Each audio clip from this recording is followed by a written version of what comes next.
Hello, everyone. Welcome into the Jed Kennedy Coaches Show. I am Philip Jordan, the in-studio host and producer of Dothan Wolves football on 96.9, The Legend. Each week, Jerry Coleman and Ken Lambert are joined by Dothan Wolves head coach Jed Kennedy to recap the previous game and preview the upcoming opponent.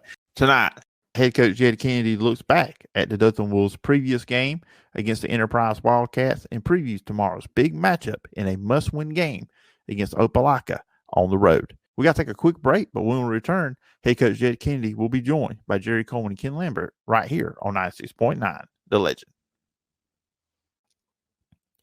Thank you for checking out this episode of Wiregrass Daily News Sports. You can find the podcast over at wiregrassdailynews.com or wherever you get your podcasts. If you're on Apple Podcasts, please follow, rate, and review. Leave a review, and I will read it on a future edition of the show. And if you just leave 4 stars, you are just a straight-up hater.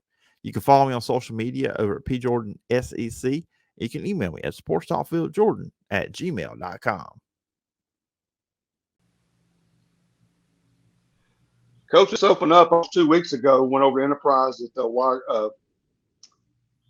Wildcat Stadium and kind of came around with a victory. I know you and I talked a little bit Saturday afterwards. Kids were excited. Kind of what was the atmosphere after that win over Enterprise Friday 2 weeks ago?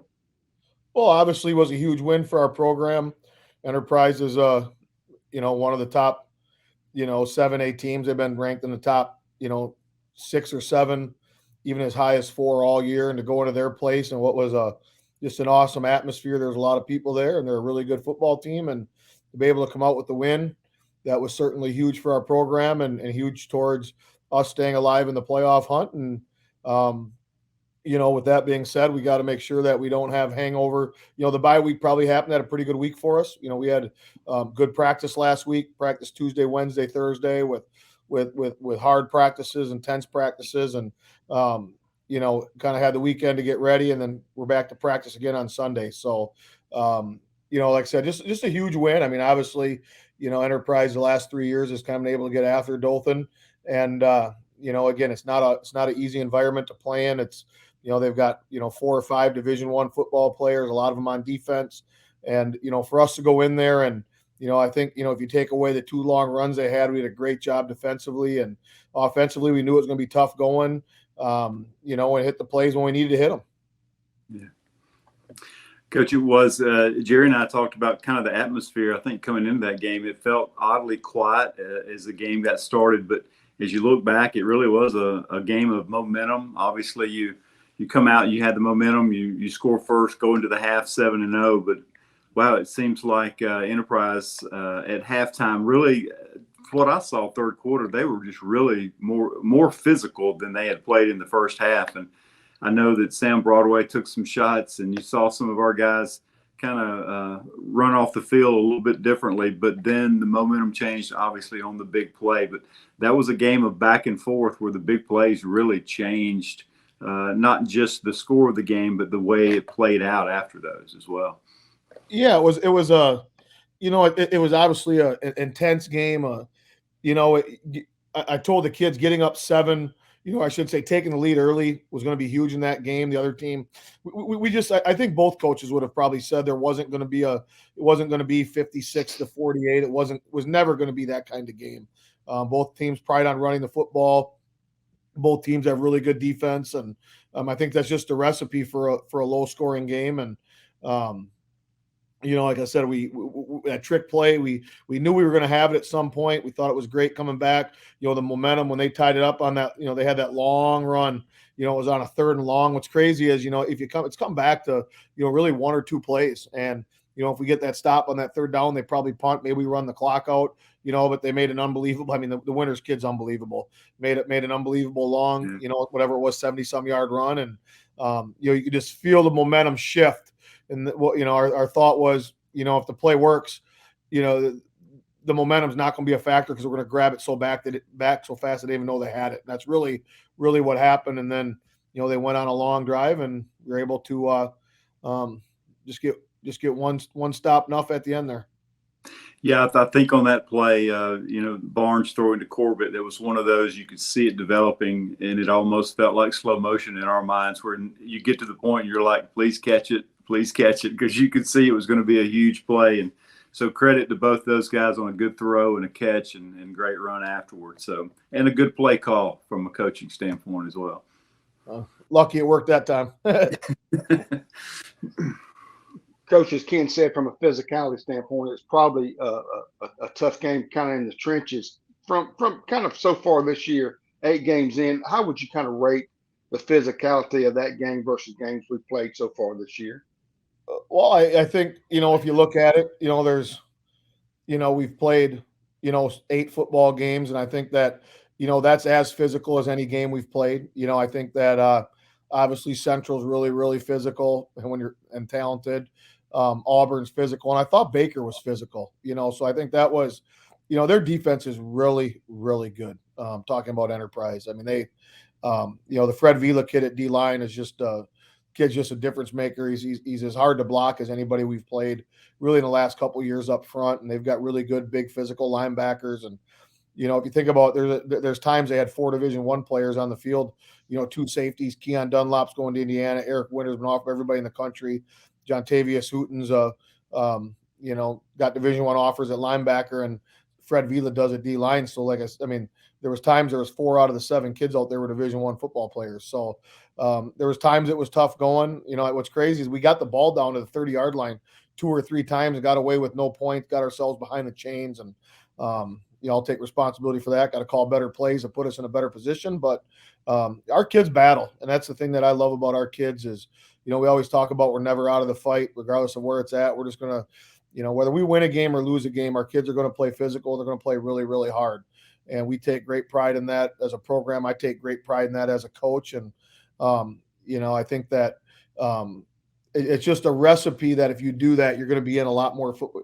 Even if you play bad, if you play physical and you fight till the end, you're going to be in football games, I believe, more times than not. And, like I said, I thought our kids just the grit and the toughness and the physicality and the fight and the getting stops when we need to was just really second to none that Friday night, especially on the defensive side of the ball.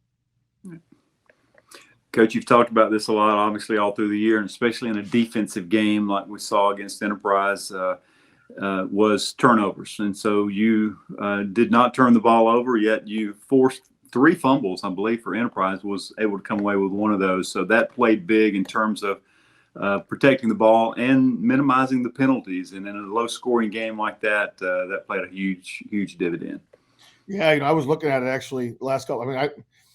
For as much as we run the football, knock on wood, we've really taken great care of the football running and ball. And it's, if you win the turnover battle, statistics show that your chance, there's really 2 statistics that show. If you don't turn the ball over and if you don't give up special team scores, your chance of winning just goes through the roof. And those are things that we're going to have to continue to do here, especially tomorrow night against Opelika, who's certainly a prideful football program, a good football program, good football team, and certainly going to play in a tough environment up there.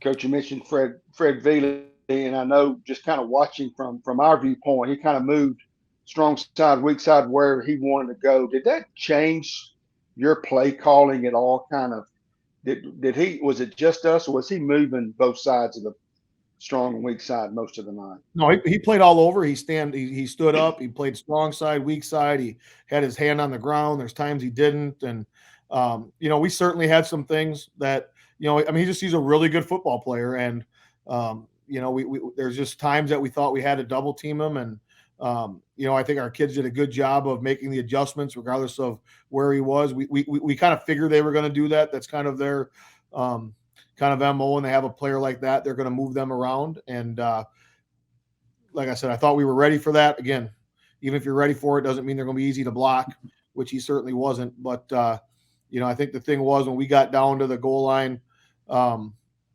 the second touchdown, we were able to go right at him with power. And I know that certainly was good for us. If we can't run power, we ain't going to be able to run the football. And, we looking back, we really tried to attack the perimeter on them. They're fast, but really had some success on the inside when we needed to. Yeah, Coach, on the other side of the ball, you talked about their running game and obviously the big run by Winters there. where they had some success on the ground. But in terms of a passing game, really shut them down, limit them, I think, around 30 yards. And if I remember correctly, most of that came on the pass late as they were trying to drive down the field, down the middle of the field. So I know that's going to play big, and you've worked on that, obviously, as we are going to talk about Opelika coming up, a team that really likes to throw the ball a lot. Yeah, and I think that, I think it's two things. Number one, they weren't really making an effort to throw the football. They tried a couple trick plays on us and things, and we did a good job covering. I think our secondary is really good. They've, they've played well against really good people. They played, look at the talent that Baker has out there, played well against them. And I thought at times played really good against Central. I mean, really nobody has slowed down Central. So, it's kind of a little bit of a different ball game there. But yeah, I think that, you talk about, tomorrow with Opelika, they're going to have to play well, but it's really the hardest position to play on defense. A lot of times you're by yourself, you're covering great athletes, and they've certainly done a good job, but going to be really, really tested by the passing attack that we see tomorrow. Coach, going back to the strong side of the offense line moving, and it took us a while to pick up 44 was Anthony Castillo, I think, changed jerseys, I think, on him Friday night. But with him and Carroll, kind of what does that add to that kind of that strong side as that tight end and kind of that blocking back, with Anthony being back there is kind of helping on the block side? Well, he's 6'4", 250 pounds. I mean, he started for us last year at line. He started at tight end when Jamal went down, and Jamal should be back here soon, hopefully very soon. And, Anthony's just a big body. And, a lot of times we ask those guys to block linebackers and defensive line and defensive ends. And, Anthony's a good enough athlete that he can do it from the size he's at. And the thing that I think you've probably noticed with him, he's now done this for 3 games in a row. He's gotten better every single week at it. And, but yeah, he and, James Carroll, James was a kid that played defense for us last year. And, James is just a guy who doesn't take plays off. He doesn't take sets off in the weight room. He's a team guy. And he was probably going to be like kind of right on that next step in for defense. And I finally looked at our coaches and said, if he's not going to start over there, I'd love to take a look at him at tight end. And man, has he had a great senior year.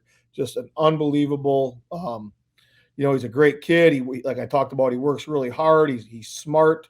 So not playing offense, he sure has done a great job picking it up. And, really it's one of those positions where, we lost a starter from last year. And I really don't think that we've missed a beat with moving James into there. Coach, we've talked a little bit about the physical play, and I was able to talk to, I think, a family member after the game. But Sam Broadway really took some shots against that Enterprise game. There were several times I thought he was just coming to the sideline to swap out, and he was really just coming to pick up the play, and he went right back in. But, boy, the toughness of him and our running backs who really – in some of those physical play and ended up on the bottom of the pile, I thought just really fought through a lot of probably a few aches and pains there that second half for sure. Yeah, like I said, I think the open week came at a good time. Again, we had really nobody get hurt. We just had, in a game like that, people are going to get sore and going to get dinged up. And, really thought we had some receivers running open. We did struggle with their front a little bit when we went to throw the football. But the one thing about Sam, he understands when you're a quarterback, even if you're hurt and you got to come back, you got to get ready to go back out there. And like I said, there was a couple times he got hit and kind of wanted to hold your breath a little bit, but jogged right over there, shook it off and said, Coach, I'm good. So, that's why he was voted captain as a sophomore. That's why our kids look up to him. Just a great kid, comes from a great family, awesome people. And like I said, we're, he's just only going to get better and better and better. And I think sometimes we forget he's just a sophomore. Yeah. Well, that's going to wrap up the first half of our conversation with Coach Jed Kennedy on the Jed Kennedy Coaches Show. When we come back after the break, we'll talk about tomorrow night's game against the Bulldogs of Opelika. You're listening to the Jed Kennedy Show here on 96.9 The Legend.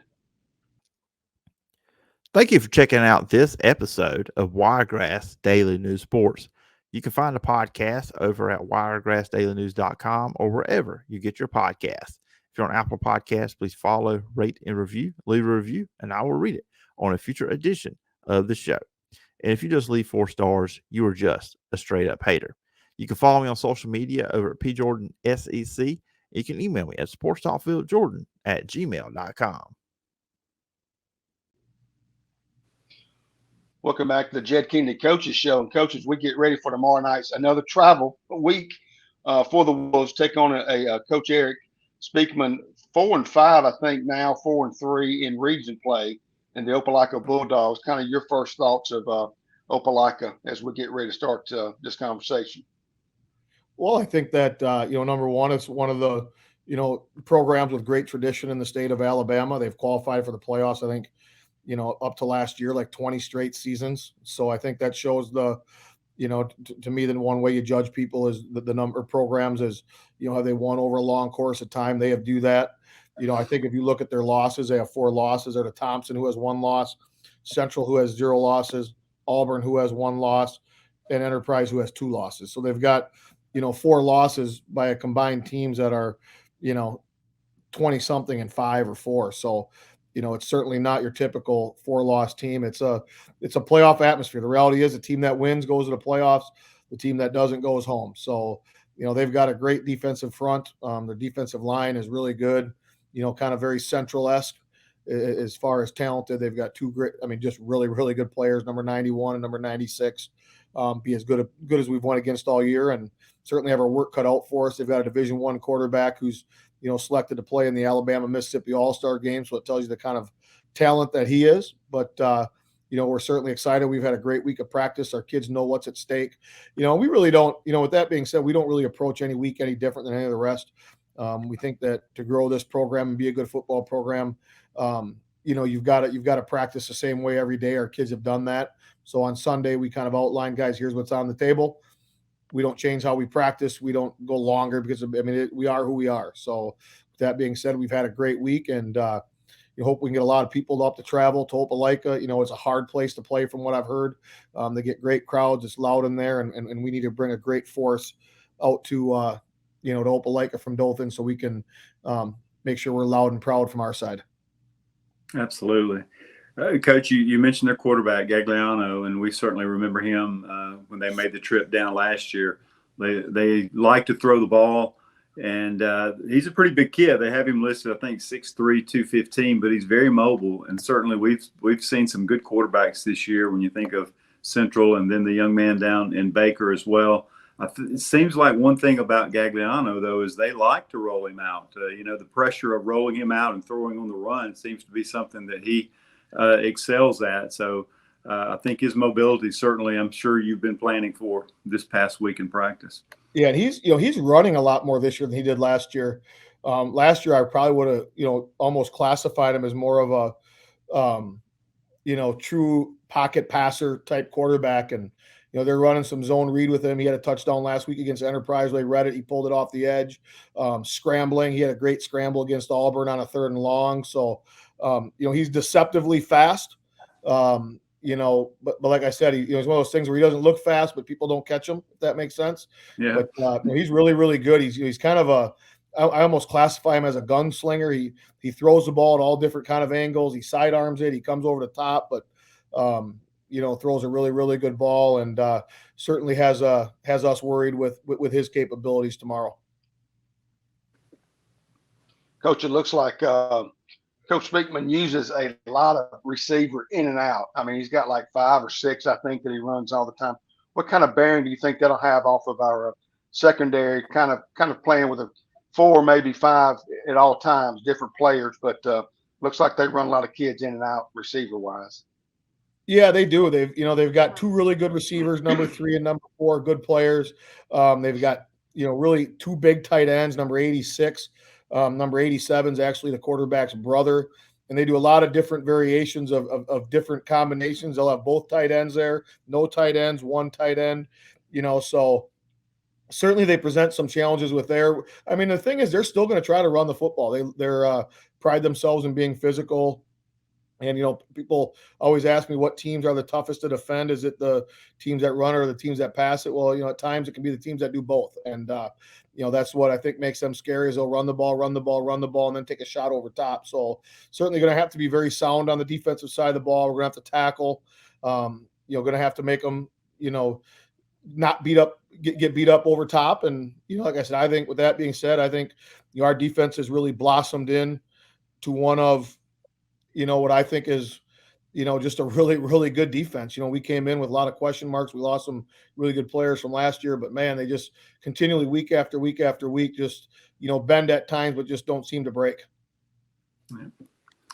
Well, Coach, we're at that time of year where we're going into the 8th game, and we begin to look at schedules and records, and especially as we look at the region here, and really you have and not to assume too much, but really right now you have a logjam at number 2. Obviously, Central sits at the top, undefeated there, but sitting at that number 2 spot, you have Dothan and Enterprise and Auburn, and it's unique in that we've beat Enterprise has beat Auburn has beat Dothan. So can you just give us some scenarios of how the Alabama High School Athletic Association looks at tiebreakers and how those things are decided as we watch these things play out over the next 2 weeks?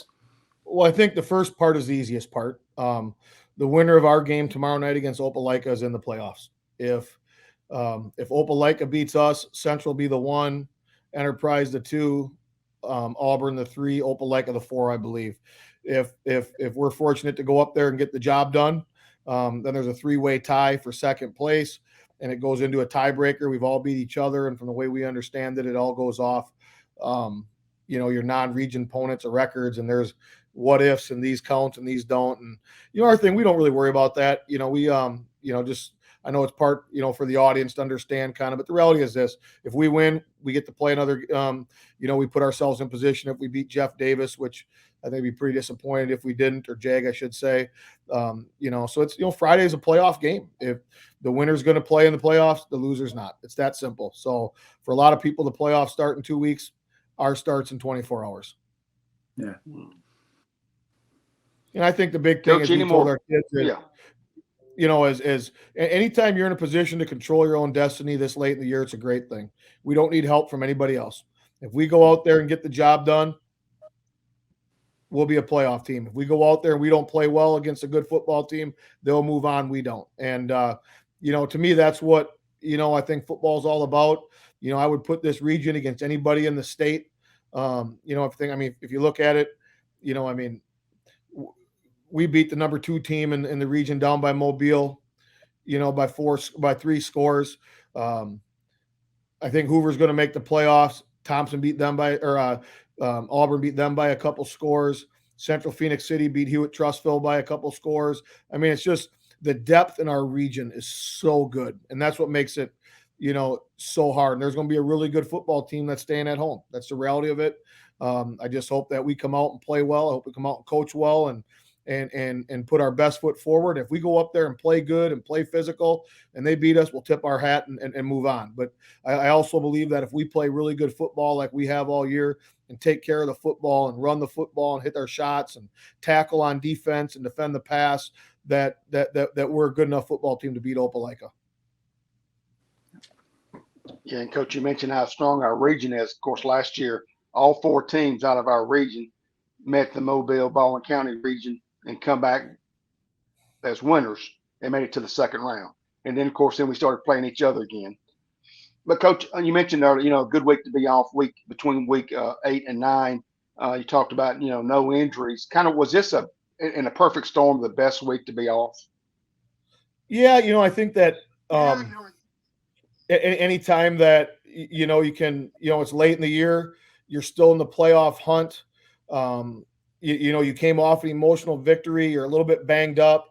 I think it was really, really good. I think really anytime these last, you don't want to have it too early. You don't want to. I wouldn't want to have it any later than what we had it. We still have 2 games left, I should say. And I don't know if I really want to have it, much before week, kind of the 5th game. So really, to me, anytime after that, 5th, 6th, 7th game, anytime in those 3 weeks, in my opinion, is the best time to take advantage of that bye week to, on the other side of it, if you're not playing well, it gives you a chance to kind of regroup and an extra week to get some things figured out. And, in our case, we came off a good win with the emotional high, gives a chance to enjoy it maybe an extra day because of that, but then get back to work and get those kids in treatment, knowing that there wasn't a game, shortly thereafter. Yeah. Coach, I guess a little side note is I believe I saw a social media post and you have a new turf practice field. Have you guys been able to get on that yet? We haven't. I've been told here, I think in next week we should be able to. That building is coming along just phenomenal. I can't wait just for all the student athletes that'll be using that. The new girls field house, the track. It's I've always said I don't want our kids to have better than everybody else, but I want them to at least have what everybody else has. And this is a great step for us. And Dr. Coe, obviously phenomenal with getting that project going and having a vision and working with our athletic director, Coach Noble. It's just, I'm excited. And, like I said, I know our kids deserve something like that. They really do. Yes. Well, Coach, just kind of finalize our conversation for not any last comments before get ready to travel to Opelika tomorrow. No, it's a first round playoff game with it not being the playoffs. It's the winner gets to be a playoff team. The loser doesn't. And our crowds have been great all year.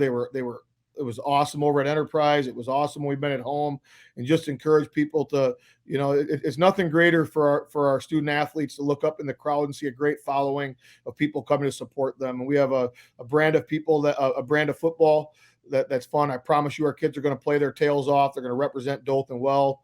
And, why not come up on the road and really see what's going to be what I believe is going to be a great high school football game by both teams.